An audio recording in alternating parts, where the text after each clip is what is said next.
Hello everybody, welcome back to a new video. I have a recommendations video for you guys today, and I'm going to be recommending some manga and manhwa that I think is perfect for this upcoming fall season. I think this list in particular is very good for people who not only have read manga and manhwa before, but also for people who are beginners.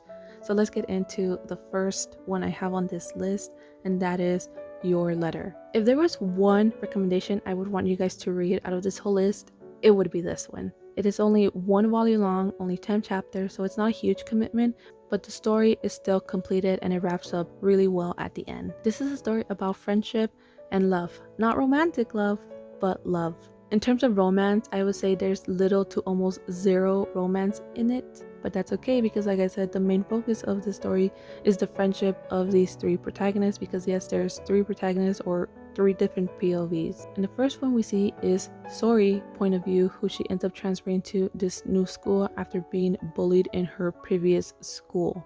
Now, I won't go too deep into her background because you guys should definitely read it, but she arrives to this new school, and as you guys can guess, she is very timid, she's scared. She doesn't really know how to act or fit in with her new classmates because she is scared what they might think of her. She ends up taking a seat, and she realizes that underneath her desk, there's a letter taped there. She ends up reading this letter only to see that whoever wrote this letter has basically given her a rundown of her classmates, a rundown of the school campus, like where everything's located and where everyone is located, because this person has basically kind of thrown her into this scavenger hunt to find an additional 9 letters for a total of 10 letters. On the quest of finding the rest of the letters, she ends up meeting the second protagonist. Now, I won't go into their background because their background will spoil the third protagonist's background, which, as you guys might have guessed already, is the sender of the letters. But I will say that all of the protagonists' lives are a lot more intertwined than it is initially led on to believe, and it wraps up really well at the end. Every time I read this manhwa, I always cry. Not only because of the story and the friendship, but also the sense of nostalgia it kind of gives you. And you can definitely empathize or relate to at least one of the main protagonists, because we all know what it feels like to be a teenager. We know what it feels like when we feel like we are being ignored, or worst of all, we know what it feels like when we feel like we are not being heard. And when we finally do meet somebody who understands us, there's this sense of relief, of being seen again. Honestly, everybody should read this story. It is, like I said, such a beautiful story, and I cannot recommend it enough. Next recommendation I have is Astra Lost in Space. Now, this one's a mystery, and I know mysteries can be a hit or miss for some people, but I think this one in particular is pretty fun because it's in space. And normally I would recommend the anime, but if you're not into watching TV or anime, then you could definitely read the manga, especially if you just want to read at your own pace. And it is also equally as good. Now, the story revolves around how in the future, space travel has become pretty normal and pretty accessible, and a group of students is set off to go to a different planet and explore and collect some specimens from there. Everything seems to be going for the most part well until it isn't, because they realize that not only is their ship being sabotaged, but somebody is out there to eliminate them. And to make it worse, it is somebody within their group. And this group is not big. The group consists of like 7 or 8 people. That's all I can really say without getting into spoiler territory.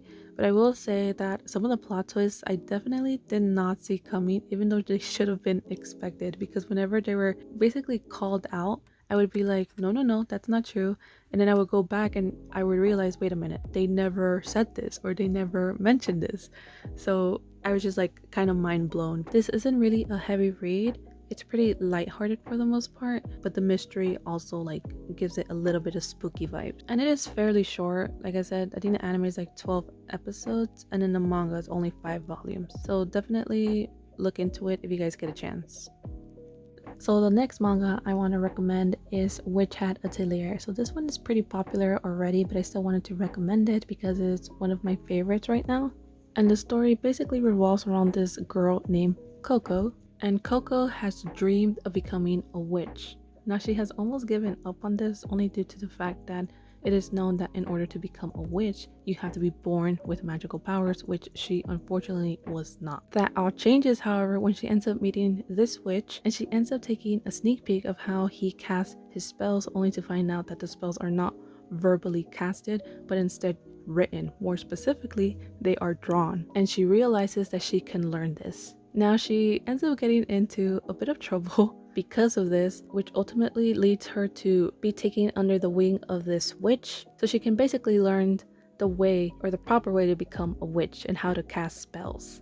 And this doesn't go unnoticed by some important figures who may or may not have the best interest for Coco. Now this manga is still ongoing, I believe, but I absolutely love the art. I love how whimsical it is. There's witches, so it definitely gives off this fall vibe, perfect for Halloween. And I just cannot recommend this manga enough. There are a lot of fun characters in this story. Now my last recommendation for this list is actually from a mangaka who is known for writing twisted stories, and I had to narrow down which one I wanted to put on this list, but I ultimately chose Happiness because it is about vampires. Perfect for Halloween. The story revolves around this high school boy who doesn't have a lot going on for him, and one night he ends up going out to return something only to be attacked by an animal.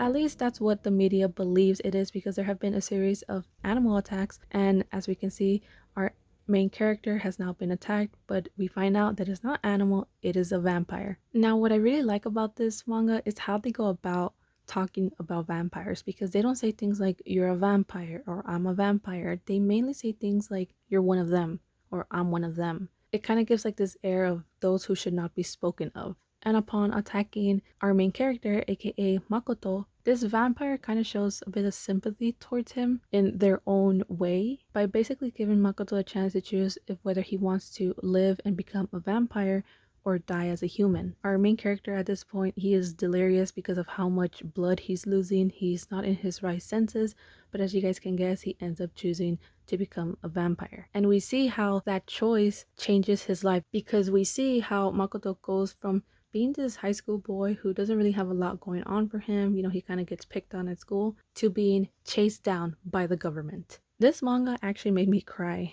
and I did talk about it in a previous video. I'll put like a little card there if you guys want to check it out, because I do go into a little bit more detail into it. But another thing I really like about this manga is how Shuzo Oshimi, aka the mangaka of this manga, how he draws and uses like imagery to basically show how some characters are feeling when they want to drink blood. I think this is a perfect read for Halloween as well, and it is already completed. I want to say there's like 11 volumes, but yes, I think it is completed at 11. But I honestly recommend not only this manga, but also honestly almost any other manga from the same mangaka, especially for the Halloween season. He has a lot of great ones. They're all kind of like spooky manga. And I will be doing a part 2 because there are a lot more cozy / spooky reads for this fall season. But yes guys, with that being said, I will see you guys in my next video, which I think will be a haul. It'll be like a pretty chill one. I don't know if I'll do a voiceover for that one, but I'm pretty sure it's gonna be a haul. And then the following week I'm gonna do another organization video for my manga cart, because oh my god guys,